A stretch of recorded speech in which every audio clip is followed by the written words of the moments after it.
Okay, so I hope everyone had a good month. As you can see, we have new scenery. We've been relegated to the bedroom because the baby is sleeping out there, and if I wake her up, my wife will kill me. So let's go ahead and we'll go through the numbers here.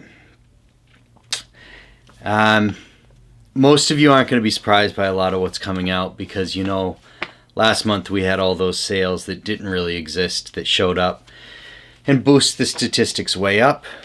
The obvious downfall is that now this month everything's going to look like it went way down, when the truth of the matter is if they just hadn't put in those pre-construction sales into the MLS, we would have been, I think, relatively level. So with that in mind, let's go ahead.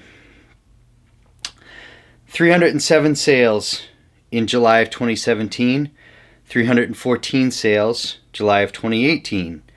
So we're up 2.3%. Nothing spectacular, but still a decent thing to see. Inventory levels: 2223 listings a year ago, 2210 listings out there last month, about 0.5%, 0.6% down. So we'd still like to see fewer listings on the MLS. I think that would help a lot right now. Depending on price point, there's a lot of choice in some prices. There's very little choice in other prices.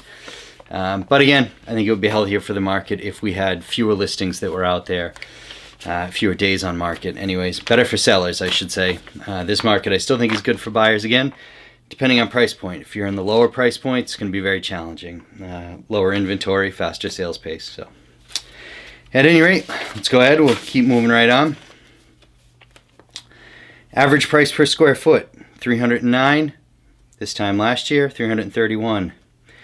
So there's a 7.1% change in the positive direction. Those of you that have been listening to me for a while know I don't put a whole lot of stock in that data or the one that I'm about to show you, because the truth of the matter is we have a lot of very high dollar properties in the area that I'm around, and a couple of those really high dollar sales can skew the numbers. So that's why we tend to use these as a yardstick, but don't take too much. Don't give these too much weight, I would say. Median home sale pricing, $329,000 a year ago, $303,000. Something interesting to note here, if you look at the 456, the number that shot up, so it looks like we're down 33% month over month.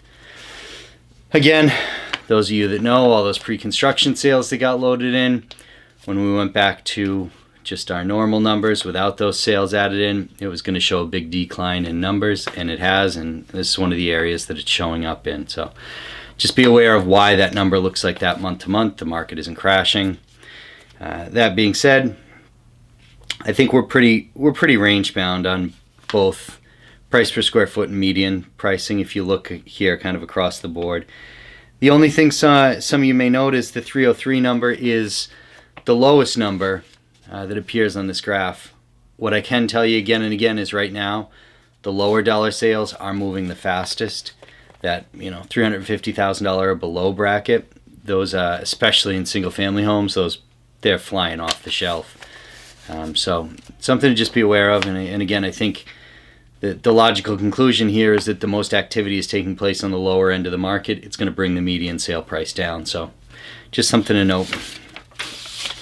Let's go ahead and move on. Average days on market and sale price to original list price. Somebody sent me an email. I just want to say real quick. I use original list price. I don't use, if somebody listed at $100,000 and moved the price down to $90,000 and sold at $80,000, I'm not going to use the difference between the 90 and the 80. I want to use the difference between the 100 and the 80, where they originally listed versus where they actually sold, for a couple of reasons. But mainly because I think it gives a more realistic portrayal of the market. So, just to answer that question, if anybody else had it, I use only the original price, not any reductions that went in. So anyways, things are selling at 90% of their original list price. On average and across the board, of course, higher dollar, you're going to probably see a larger deduction In the lower end, you see very little deduction. If you get 1 or 2% off listing price, it's kind of a miracle. Days on market, from 89 up to 94 now, so it's up 5.6% year over year, but still, it's the, look, it's the same thing to note if you're a seller. It means your house is going to sit on the market for 90 days on average before you've sold. Again, this changes the lower dollar, changes the higher dollar, just a kind of a general overview. Months of inventory, 7.2. This time last year, 7 months of inventory. 2 things to note. One, that 4.1 number was, again, because we had a lot of 0 days on market loaded in for pre-construction sales. So it's not that all of a sudden our time on market, or months of inventory, is shooting way up. For those of you that haven't been around the blog, 6 months of inventory is considered neutral, favors neither buyers nor sellers. Less than 6 months of inventory is going to favor sellers, and more than 6 months of inventory are going to favor buyers. So if you look at the market overall, looks like we're about even, maybe favoring buyers a little bit. But again, this all goes by price point. Certainly if you're a buyer and you're looking below $350,000, you're not feeling like there's a whole lot on the market. Conversely, if you're looking above $700,000, you're probably going to feel like there's a lot on the market. So as always, if you're looking by specific price point, you have any questions, please feel free to call or email me. If you're looking to sell, I'd love to hear from you. We're getting into the time of year up through mid-November where we get into a really good selling season. Once the holidays start to hit, we slow down a lot around here, and then your next good chance is after January. So if you're considering it, let's get on the ball. Give me a call now. Buyers, same thing. We'll talk. Hope everybody's well.